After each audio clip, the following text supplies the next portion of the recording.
মা জন্মদিনে কি কি করেছ? আলু ভাজা, গরম ভাত,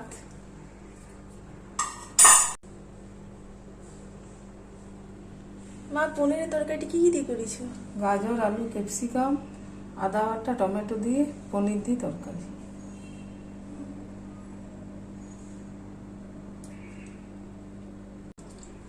ইলিশ মাছের মাথা দিয়ে ছেঁচড়া, পুঁই শাক, কুমড়া, আলু, বেগুন, কুঁদরি, পটল সব কিছু দিয়ে মিক্সড ছেঁচড়া।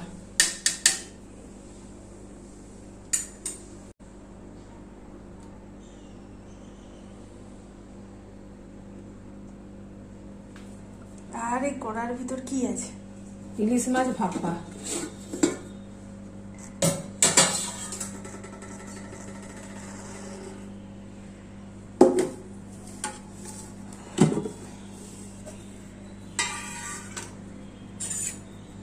কি সুন্দর রং এসছে।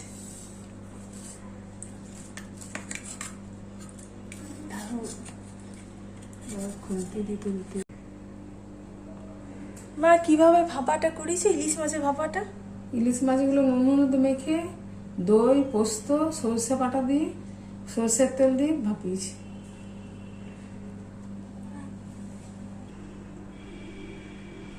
সব রকম সবজি দিয়ে ছেঁচড়া, ইলিশ মাছের মাথা দিয়ে ঝিঙে, বেগুন, আলু, পেঁয়াজ, কুমড়া। এই ছিল আমার জন্মদিনের দুপুরের খাবার। এর মধ্যে কোন খাবারটা তোমাদের প্রিয় অবশ্যই জানিও। সবাই ভালো থেকো।